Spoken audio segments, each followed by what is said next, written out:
Elhamdülillahi Rabbil alemin. Ve salatu ve selamu ala Resulina Muhammedin ve ala alihi ve ashabihi ecmain. Allah'ın selamı, rahmeti, bereketi üzerinize olsun aziz ve muhterem kardeşlerim.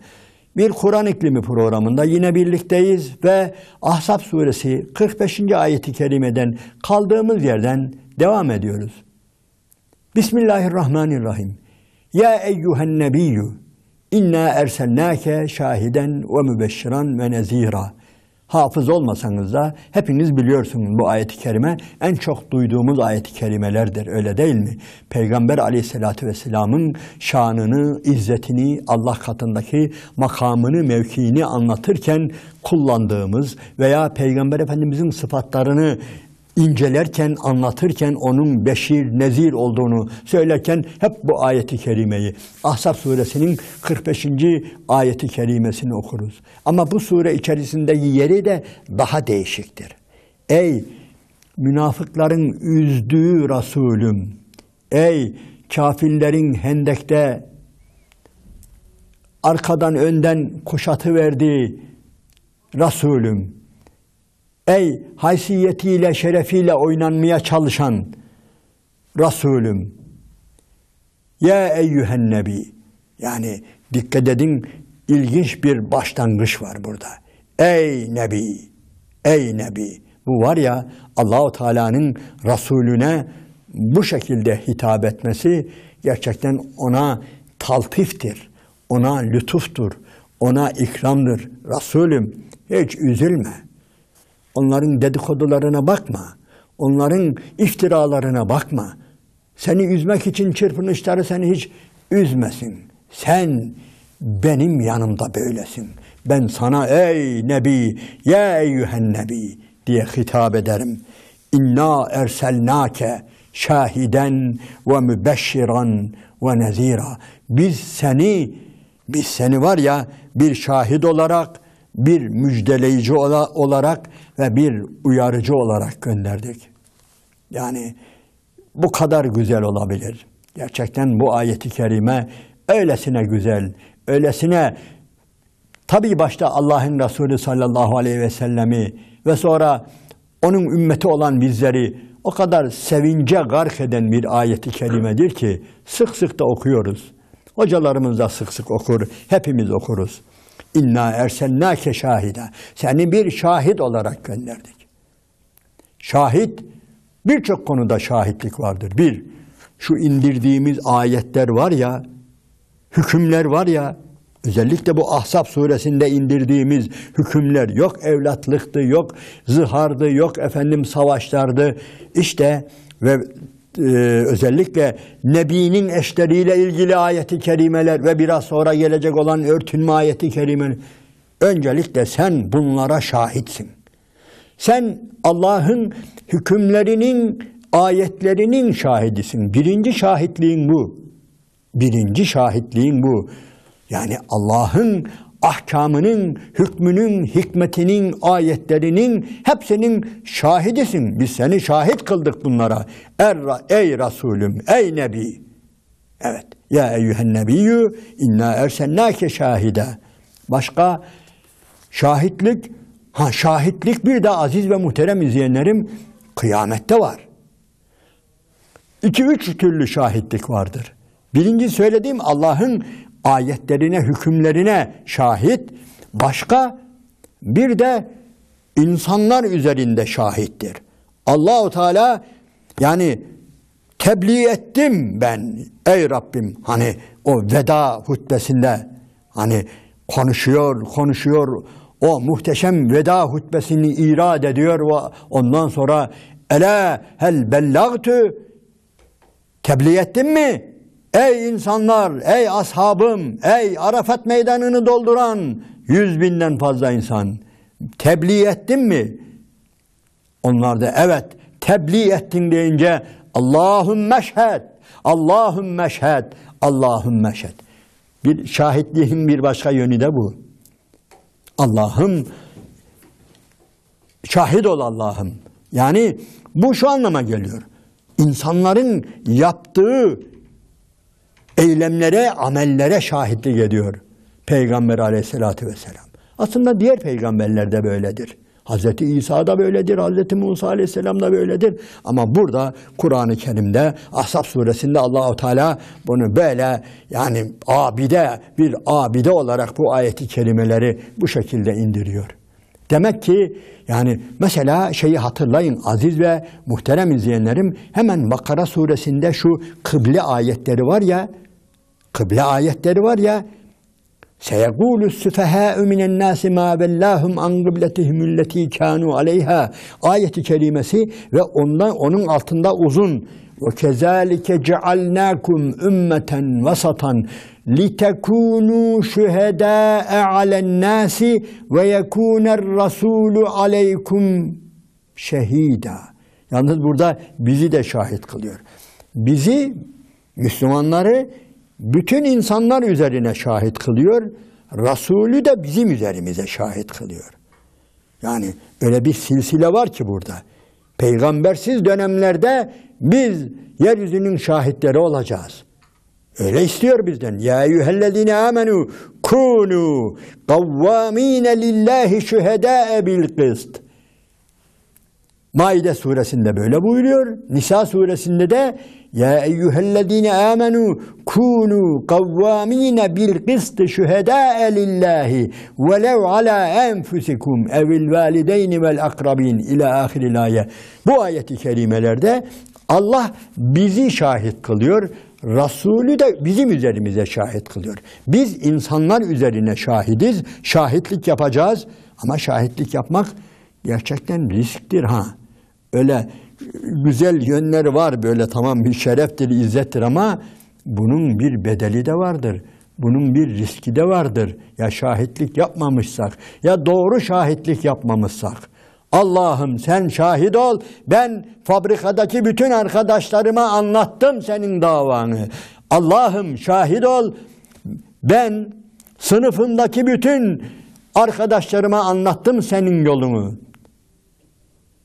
Binamdaki, sokağımdaki, sitemdeki, apartmanımdaki bütün insanlara senin dinini, senin yolunu anlattım Allah'ım. Şahit ol diyebileceksek şahidiz işte. Bu da ayrı bir şahitlik. Ama burada sözü uzatmayalım. Efendimizin şahitliği söz konusu. Allah-u Teala inna ersennâke şahiden buyuruyor ya, onu açıklıyoruz. Demek ki Peygamber aleyhissalatü vesselam öncelikle Allah'ın hükümlerine, ayetlerine, mesajına şahittir. Başka ve bir de insanlar üzerine şahittir. Başka bir de kıyamet günü şahit olacak. O şehadet daha ayrı bir şehadet. Hem nebiler hem başka şahitler. Evet. Ve nüfika fis-suri fesaika men fis-semavati ve men fil-ardı illa men şa'allah. Sümme nüfika fihi uhra fe izahum kıyamun yanzurun. Ve eşrakatil ardu bi nuri rabbiha ve vud'al kitabu ve ci'e bin nebiyyine ve şüheda. O gün diyor. O gün kitap getirilecek, orta yere konulacak, nebiler getirilecek, şahitler getirilecek. Burada da ayrı şahitlik var. Kıyamet günü ayrı şahitlik var. Hele bir Hazreti İsa'nın şahitliği var. Çok ilginç olacak onunki. Sen mi dedin ey İsa? Ve izgâlallahu ya İsa ibne Meryem'e ente kulte linnâs ittehazûnî ve ümmiye ilâheyni min dûnillah. Sen mi dedin ey Meryem oğlu İsa bu insanlara ki beni ilah edinin, anamı ilah edinin Meryem'i, Allah dura Allah'tan başka ilah olarak beni de anamı da ilah edinin diye sen mi dedin bu insanlara ki senden sonra bu insanlar seni ilah yaptılar? Dikkat edin, mahkemeye bakın.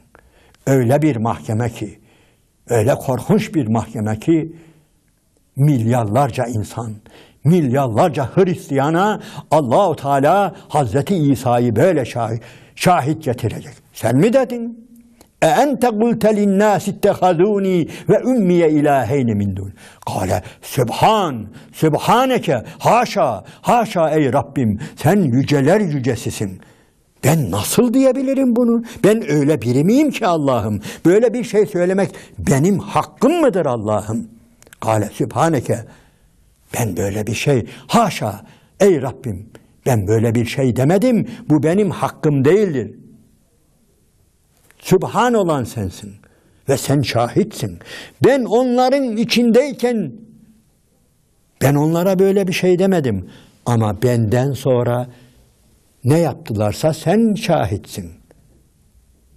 Ma kultu lehum illa ma emerteni bihi ve kuntu aleyhim şehiden ma dumtu fihim. Dikkat ediniz. Ben onların içinde olduğum müddetçe ben şahidim Allah'ım. Ben böyle bir şey demedim ve yaptırmadım. Felemma teveffeyteni kunte enter rakibe aleyhim. Sen ne zaman ki beni vefat ettirdin, onların kontrolü de, onları gören de, gözeten de sendin buyuruyor. Yani aziz ve muhterem izleyenlerim, bütün peygamberler ayrıca böyle bir şahitlikleri olacaktır. Hazreti İsa'nın böyle bir şahitliği olacak. Peygamber aleyhissalatü vesselam da zaten bütün insanlık üzerine şahit olacaktır. Ayet-i kerimelerin birçoğunda böyle buyruluyor. Başka ve mübeşşiran ve nezira. Ey Resulüm, ey Nebi, biz seni bir şahit, bir müjdeci ve bir uyarıcı olarak gönderdik. Evet, bir müjdeci, Allah'ın cennetini, Allah'ın affını, Allah'ın güzel amel, iman edip güzel amel işleyenlere mükafat vereceğini müjdeleyen ve bunun zıttını yapanları da uyaran, korkutan birisi olarak seni görevlendirdik. Yani hemen şöyle bir bakın, Kehf suresi böyle başlıyor. Elhamdülillahillezî enzele alâ abdihil kitâbe ve lem yec'al lehu iveca qayyiben liyunzira be'sen şedîden. Çok şiddetli bir azaptan uyarıyor. Ondan sonra iman edip güzel amel işleyenleri de cennetle, ebedi cennetle müjdeleyen o Allah. Evet, bunlar peygamberlerin özellikleridir. Bu konular fazla tefsir edilmeye gerek duyulmayan konular. Fakat insanımız arasında bazen şöyle bir münakaşa diyelim veya şöyle bir münazara yapılıyor veya şöyle bir sohbet konusu ortaya çıkıyor. Efendim, genellikle müjdelemeliyiz. Hayır, öyle bir şey yok. Yerine göre. Yani düşünün hele. Yani ortada bir şey yoksa, iman eden yoksa, salih amel işleyen yoksa kime neyi müjdeleyeceksin? Allah-u Teala Resulüne daha ilk inen surede Bismillahirrahmanirrahim Ya eyyühel müddessir feenzir. Ey örtülere bürünen, kalk ve uyar, korkut. Kalk müjdele canım, neyi müjdeleyecek? İman eden yok daha henüz. Alnı secdeye gelen yok. İnsanların hepsi müşrik, hepsi zalim, hepsi tefeci, hepsi çocuğunu diri diri toprağa gömen. Bunları neyi müjdeleyecek? Onun için, bunu şunun için söylüyorum. Yerine göre, toplumuna göre, insanına göre. Yani kötülük yapanları Allah'ın azabıyla, cehennemiyle uyarırız biz. İyilik yapanlara da, iyiliğe teşvik ettiklerimize de elbette mükafatla müjdeleriz. Onun için bu bizi de ilgilendiriyor. Allah'ın Resulü'nün sıfatı ama bizi de ilgilendiriyor. Biz de aynı görevi yerine getiriyoruz. Allah'ın Resulü ne yaptıysa biz de onu yapıyoruz. Çünkü yapmak zorundayız. Biz onun ümmetiyiz. Bundan sonra peygamber gelmeyecek. Biz yapacağız. Bizim farkımız nedir? Biz sadece vahiy almıyoruz. Gelen vahyi kullanıyoruz. Evet, uyaracağız. Tamam, genellikle müjdelemeyi yerine göre durup dururken eğer ortada hiçbir şey yoksa, yani kötülükleri falan görmüyorsak, iyiliğe teşvik edeceksek genellikle müjdeci olmak biraz daha iyidir. O ayrı bir olay.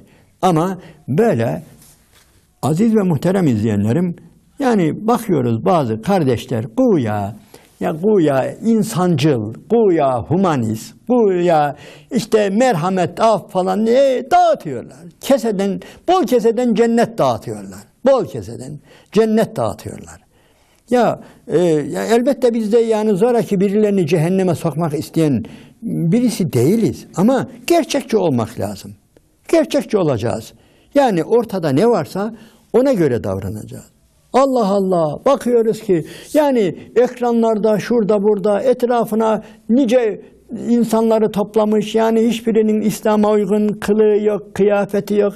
Bol keseden cennet dağıtıyor onlara. Allah, güler yüz falan. Yani ne bileyim, biz mi yanlış yapıyoruz? Onlar mı yanlış yapıyor? Yani düşünün hele. Yani öyle insanlara rastlıyoruz ki evet, sahnede, bilmem nerede, şurada, burada, başka yerlerde, salonlarda yani gerçekten Allahu Teala'yı gazaba getirecek. Yani kisvelere bürünmüş, kıyafetlere bürünmüş. Yani elin kafirinden hiç ayırt edemeyeceğimiz insanlar oraya toplanmışlar. İyi, Allah günlerinden daha iyi getirsin. Gittikçe iyiye gelsinler. Biz ona dua ederiz. Ama onların o haline hiç temas etmeden, dokunmadan. Yani Allah sizden razı, ha böyle devam edin böyle. Aynen bu halinizde, bu kisvenizde, bu kıyafetinizde devam edin dercesine, hiç onlara temas etmeden diğer konulardan, yani işte ağaç dikmişsen bir tane şöyle, yok şey, yani muhterem izleyenlerim, bilemiyoruz yani, Allah'a sığınırız yanlış yapmaktan. Evet, yani biz durmadan korkutan, nefret ettiren birisi değiliz, olmamalıyız ama biraz da gerçekçi olmalıyız. Nedir? Allah'ın Resulü sallallahu aleyhi ve sellem Mekke'ye ilk geldiğinde kalk ve uyar. Ha, bura Mekke mi efendim? Burada güzel güzel amel işleyenler de var. Tamam, biz de zaten öyle diyoruz. Biz güzel amel işleyenleri cennetle müjdeleriz ve müjdeciyiz bu yönüyle, ama diğer insanları da uyarırız. Diğer insanları da Allah'ın azabıyla, cehennemiyle, gazabıyla uyarırız. Evet, Rabbimiz buyuruyor ki Bismillahirrahmanirrahim ve da'iyen ilallahi biiznihi ve siracen münira. Sen, evet biz seni bir şahit, bir müjdeci, bir uyarıcı ve bir de Allah davetçisi, Allah'a davet eden, Allah'ın izniyle Allah'a davet eden ve bir de vesiracen münira, ışıl ışıl parlayan bir çera, bir kandil, bir nur olarak gönderdik buyuruyor. Bu ayet-i kerime üzerinde biraz durmamız icap ediyor. Onun için bunu daha sonraki sohbetimize bırakıyoruz. Allah'ın selamı, rahmeti, bereketi üzerinize olsun aziz ve muhterem kardeşlerim.